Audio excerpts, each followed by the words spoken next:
जय हिंद साथियों। चलिए आज हम इस वीडियो में समझते हैं कि जेल कैसा होता है और जेल के अंदर की जिंदगी कैसी होती है, उसमें जो कैदी होते हैं उनके साथ कैसा व्यवहार किया जाता है।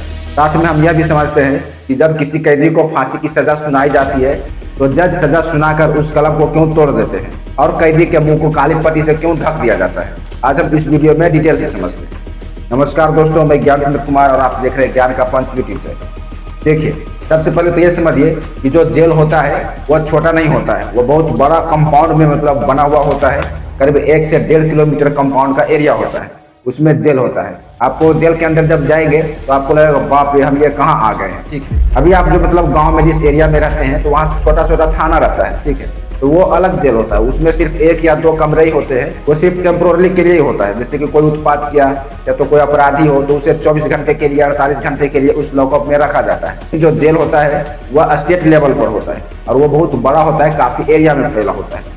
तो उसमें जो पुलिस वाले होते हैं वे नॉर्मल पुलिस से काफी अलग होते हैं। उसका स्पेशल मतलब काम ही होता है कि जेल की रखवाली करना और कैदियों की देख रेख करना। देखिए, जेल जो है वो स्टेट गवर्नमेंट के अंडर आता है और कैदियों की निगरानी करना स्टेट गवर्नमेंट का ही काम है। देखिए, गांव के थाना जो होते हैं उसमें तो छोटा जेल होता है, 1-2 लॉकअप होते हैं, तो उसमें टेम्पोररी काम चलाने के लिए होता है। अगर वहाँ पे घूस दे के मामला फिनिश कर लिए तो वहीं पे मामला रफा दफा हो जाता है। लेकिन जब रिमांड पे लिया जाता है अपराधी को तो उसे आगे मतलब ट्रांसफर कर दिया जाता है। अब जेल में चूंकि आने के बाद उसको अलग बैरक में रखा जाता है। अब जेल में रखने से पहले अपराधी का कांड भी देखा जाता है कि यह किस टाइप का अपराधी है। किसी का मर्डर करके आया, किसी का खून खराबा किया, या कुछ और मतलब गलत काम करके आया है या चोरी करके आया है। उस हिसाब से मतलब जितना बड़ा मतलब खतरनाक अपराधी होगा उसके हिसाब से उसे उस बैरक में रखा जाता है। और जहाँ पर अपराधी को रखा जाता है उसे बैरक बोला जाता है, जो अलग अलग सेक्शन में बटा होता है, जिसे खंड भी बोलते हैं। उसमें भी ग्रुप में रखा जाता है। 3 से 4 अपराधी को एक साथ रखा जाता है जो एक कैटेगरी का हो। जैसे कि कोई चोरी किया हो तो चोरी वाले सेक्शन में चोरी करने वाले अपराधी को ही कैदी को रखा जाएगा। अगर कोई मर्डर करके आए हो, बड़ा मतलब खतरनाक कैदी है, उसको अलग बैरक में रखा जाता है। जैसे कि यहाँ देखिए, बाप रे भाई, इसको देखिए कैसा ताक रहा है, इसका करके चुहार जैसा। वैसे ये देखिए इधर भी है, ये भी झांक रहा कैसे करके उल्लू की तरह। ये लोग को अलग अलग बैरक में रखा जाता है। अब इसके अगर दिनचर्या की बात करें तो इसे सुबह 5 बजे उठा दिया जाता है और उठकर ये कैदी लोग खुद खाना बनाते हैं, नाश्ता बनाते हैं। इन्हें सुबह का नाश्ता 7:15 बजे दे दिया जाता है। उसमें चाय रहता है और बिस्किट रहता है। इसके अलावा कभी कभी चना का मतलब भुंजा हुआ चना रहता है या कुछ मोटे दाल दिए जाते हैं इसको खाने के लिए।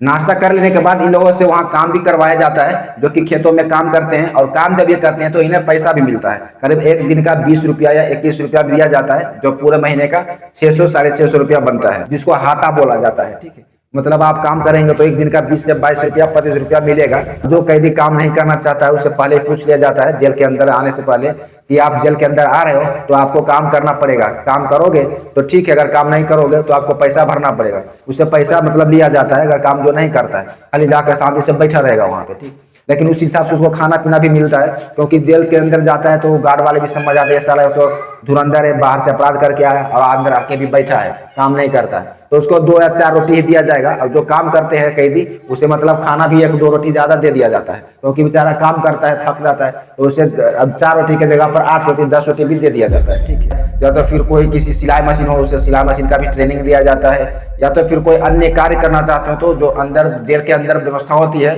वो काम करवाया जाता है। वहाँ पे ट्रेनिंग भी बहुत से कैदियों को दी जाती है। जो स्टूडेंट्स भी होते हैं, कभी कुछ लोग जो स्टूडेंट होते हैं वो भी जेल में जाते हैं, तो उसके लिए अलग व्यवस्था होती है और उसे भी ट्रेनिंग वहाँ दिया जाता है। यहाँ तक कि वहाँ पे लाइब्रेरी की भी सुविधा होती है, जो कि बाहर उतनी अच्छी लाइब्रेरी नहीं होती है, लेकिन जेल के अंदर बहुत अच्छी लाइब्रेरी होती है, वहाँ स्टूडेंट पढ़ते भी हैं।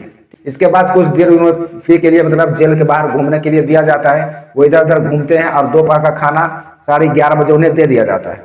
11:30 और 12 के बीच में वो खाना खा लेते हैं। दोपहर का खाना में उन्हें सब्जी चावल अब दाल भी दिया जाता है और रोटी भी साथ में रहता है। ठीक है, 4 या 5 रोटी रहता है और हरा साग सब्जी भी मिलता है बीच बीच में। और दाल जो होता है वो बिल्कुल पानी जैसा होता है, मतलब खाने में भले कैसा भी लो इन लोगों को खाना ही पड़ता है, क्योंकि ये लोग खुद बनाते हैं।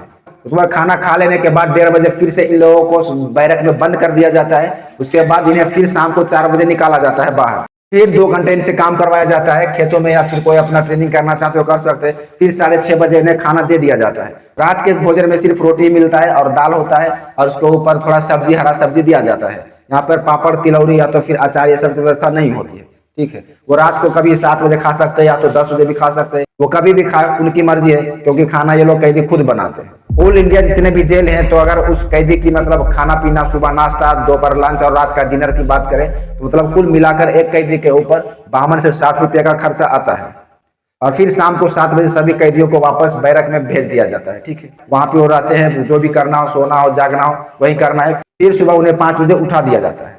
और अगर कोई कैदी अपने परिवार से मिलना चाहता है तो उस हफ्ते में उसे 3 दिन का वक्त दिया जाता है, वो कैटेगरी के हिसाब से। अगर ज्यादा खतरनाक मतलब वो अपराधी हो तो उसे 2 दिन ही मिलने का मौका मिलता है, और उससे भी अगर खतरनाक अपराधी होता है तो उस हफ्ते में 1 दिन मिलने का मौका मिलता है। अगर मिलना चाहता है तो उसका परिवार वाला, दोस्त वाला या कोई भी मामू, कोई भी मिल सकता है। उसके लिए ऑनलाइन टिकट कराने की जरूरत पड़ती है, या तो फिर अगर ऑफलाइन करवाना हो तो उसके लिए 20 से 25 रुपया टिकट लगता है। वो टिकट लेकर के आप जाएंगे और वहां लाइन में लगे रहेंगे। उसमें अपराधी का पता होना चाहिए, उसके पिता का नाम, और वो किस बैरक किस सेक्शन में रहता है उसका नंबर होना चाहिए। ठीक है, तो आपसे मिलने दिया जाएगा, और वहां पर मिलने के बाद आप उसे कुछ दे नहीं सकते। अगर देना हो तो अचार थोड़ा बहुत दे सकते हैं, या तो खाने पीने का सामान, तो आप कुछ अलग चीज नहीं दे सकते, बस यही खाने पीने का ही सामान दे सकते हैं। या तो कुछ पैसा भी देना हो तो थोड़ा बहुत दे सकते हैं, ज्यादा पैसा भी देने का अलाउ नहीं है। तो वहां पर ये आरबीआई का पैसा नहीं चलता है। ठीक है, वहां पर जेल का अलग रूल्स एंड रेगुलेशन होते हैं। उसमें आपको एक कूपन दिया जाएगा पैसे के जगह पर, वो उस कूपन को ही इस्तेमाल करना होता है। उस पर नंबर लिखा रहता है कि ये 10 रुपया, 20 रुपये का है, 50 रुपये का, 100 रुपये का है। उसी के हिसाब से उस कूपन का आपको इस्तेमाल करना पड़ेगा। तो वही दूसरी बात, वहां पे सिर्फ 2000 तक रुपया आप अपने पास रख सकते हैं। अगर 2000 से ज्यादा आपके पास पैसा है तो आप जमा करवा दीजिए, या तो फिर आप अपने गार्जियन को भिजवा सकते हैं। इसीलिए वहां पर कूपन दिया जाता है, ताकि यह पता चले कि कोई अपराधी दूसरे अपराधी का पैसा चोरी ना कर ले, क्योंकि सब वहां पे छटे हुए इंसान ही जाते हैं। तो किसी को मार के उसका पैसा ले लिया तो क्या होगा, फिर मारामारी हो जाएगा। वैसे पहले से अपराध करके ही जेल के अंदर आया। ठीक है, तो इसीलिए वहां पे आरबीआई का पैसा नहीं चलता है, वहां कूपन चलता है। अगर कोई सीनियर कैदी हो तो जूनियर कैदी जो नया नया आया हो उसको मार के छीन लेगा पैसा, इसीलिए वहां पे कूपन चलता है। ठीक है, और जो बैरक होता है कैदियों का, उसमें कम से कम 4 या 5 लोगों का ग्रुप होता है। तो वहां पे ग्रुप में आपस में रहना सीख जाना चाहिए। नहीं, अगर नहीं सीखोगे तो फिर किसी ना किसी दिन मतलब वो लोग आपस में झगड़ जाते हैं, और एक गुट दूसरे गुट में झगड़ा होता है, या अकेला जो रहता है उसको मार देता है। ठीक है, या मारा मारी में माथा कपार भी फोड़ फाड़ देता है। इसीलिए वहां जेल के अंदर जाने के बाद ग्रुप में ज्वाइन होना बहुत जरूरी होता है। ठीक, खाना खाने के लिए जेल के अंदर आपके पास खुद का थाली होना चाहिए, एक लोटा, ग्लास, प्लेट, जो भी हो वो सब बर्तन आपका ही होना चाहिए। लेकिन ये बर्तन सब स्टील का नहीं बल्कि प्लास्टिक का होता है। खाना बनाने के लिए जेल के अंदर ही सब मिलता है, लेकिन जो खाना खाने के लिए थाली होती है, चम्मच, प्लेट, वो सब प्लास्टिक का होना चाहिए। नहीं तो पता चला कि कोई चम्मच ले गया ऐसा भोंकने वाला, उसे मार दिया, भोंक दिया, आंखें फोड़ दिया, तो कहानी खत्म। इतने से वहां धुरंधर मतलब अपराधी पहुंचे हुए होते हैं। ठीक है, इसलिए जेल के अंदर स्टील की कोई भी वस्तु या मतलब लोखंड या फिर चाकू नहीं ले जा सकते हैं। और अगर जेल के अंदर कोई कैदी गुटखा, सिगरेट, पानी ऐसे मतलब खाता पीता है तो उसमें अलाउ नहीं है। पकड़े जाने पर भारी उसे मतलब जुर्माना चुकाना पड़ता है। हाँ, एक बात है कि वहाँ सिगरेट पी सकता है, लेकिन खैनी, गुटखा, पान ये सब का अलाउ नहीं है। हालांकि उसे तो देखा जाए तो मतलब वो घर जैसा ही लगता है, लेकिन जो पैसे वाले होते हैं वो 60-60 अंदर कर लेते हैं पुलिस वाले के साथ, और उनका मतलब बल्ले बल्ले ही हो जाता है। ठीक है, तो इस तरह से जेल की जिंदगी होती है। वहां पे कुछ लोग तो दुबले पतले होके जाते हैं और वहां का खाना सूट हो जाता है, तो जब बाहर निकलते तो पूरा मोटा तगड़ा हो जाता है। सोचिए, वहां पे सब कुछ का सुविधा होता है, दाढ़ी वाड़ी बनाने का भी मिलता है, सब कुछ मिलता है, ऐसा नहीं कि नहीं मिलता है। ठीक है, वहाँ कैंटीन खाना खाने के लिए भी सब सुविधा होता है। अब लास्ट में समझते हैं कि जो फांसी की सजा जज के द्वारा सुनाई जाती है तो वो कलम को क्यों तोड़ देते हैं। तो देखिए, जब फांसी की सजा सुनाते हैं जज, वो पूरे सोच समझकर सुनाते हैं कि आखिर इसका मामला क्या था, इसने क्या गुनाह किया, ये फांसी देने लायक है या नहीं। उसके बाद वो फांसी की सजा सुनाते हैं। ठीक है, अगर उसने एक बार बोल दिया कि इसे फांसी दी जाए, मतलब हैंग टू टेल डेथ, तो उसके बाद वो अपना कलम को ऐसा करके तोड़ देते हैं। जो स्याही मतलब उसका जो नींव होता है वो टूट जाता है। उसका मतलब यह मतलब दर्शाता है कि हम इसे फिर से नहीं लिख सकते हैं कि इसे फांसी ना मिले, या रोक दिया जाए, या कल मिलेगा फांसी। मतलब ये एक संकेत है कि हमने जो लिख दिया एक बार सेंटेंस, उसके बाद इसे हम ना इरेज कर सकते हैं, ना ही सुधार सकते हैं, और ना ही फिर से लिख सकते हैं। वैसे तो लिखने का होगा तो जज के पास कितना कलम होगा, वो लोग सरकारी आदमी होता है, दूसरा कलम ला के लिख देगा, लेकिन ऐसा नहीं करता। मतलब कलम तोड़ने का सिर्फ एक संकेत है कि अब इसके आगे हम कुछ नहीं कर सकते। जब ये यहाँ कार्रवाई पूरी हो जाती है तो उसे जेलर के पास भेज दिया जाता है फांसी पे लटकाने के लिए। जब अपराधी फांसी पे लटकने जाता है तो उससे मतलब आखिरी ख्वाहिश पूछी जाती है जेलर के द्वारा। जेलर उसे पूछता है कि आपकी कोई इच्छा हो तो बताइए, वो पूरा कर दिया जाएगा। तो उस टाइम अगर कुछ इच्छा होती है कैदियों की तो बोलता है कि हाँ, हमें अच्छा खाना खाना हो, या तो फिर माँ बाप से मिलना हो, या तो फिर कोई धार्मिक ग्रंथ पढ़ना हो, ऐसा मतलब कुछ ऐसी उसकी जो ख्वाहिश है वो पूरा हो सकती है। लेकिन अगर कर दिया कि हमको बुर्ज खलीफा घूमना है तो ये ख्वाहिश पूरा नहीं होगा, या फिर लिमिट से बाहर हो जाएगा। ठीक है, तो उसको वही बोलना होता है जो मतलब उसके दायरे में हो और वहाँ मतलब सीमित मात्रा में। जब कैदी कंफर्म कर देता है कि हमको कुछ आखिरी ख्वाहिश नहीं है, उसके बाद उसके मुंह में चेहरे को ढक दिया जाता है काला कपड़ा से, ठीक है, जैसा कि आप देख रहे हैं काला कपड़ा से ढक दिया गया है।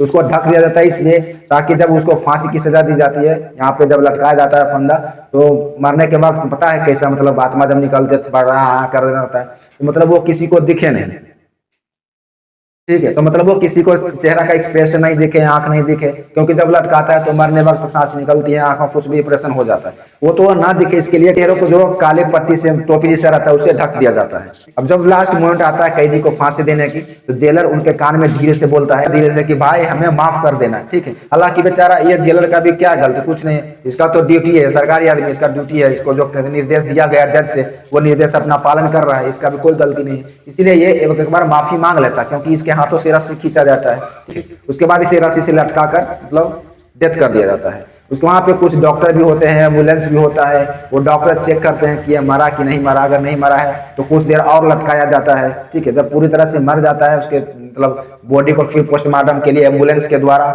हॉस्पिटल ले जाया जाता है, फिर वहाँ पे पोस्टमार्टम होता है। पोस्टमार्टम कर देने के बाद उसे अपने माता पिता गार्जियन को सौंप दिया जाता है, और वो जिस धर्म का होता है उस धर्म के हिसाब से उसे दाह संस्कार करना होता है, जो करना तो किया जाता है, ठीक है। तो इस तरह से मतलब पूरी प्रक्रिया होती है। तो आई होप दोस्तों आप समझ गए होंगे कि जेल की जिंदगी कैसी होती है और जेल के बाहर की जिंदगी कैसी होती है, और जज क्यों अपना कलम को तोड़ देते हैं फैसला सुनाने के बाद।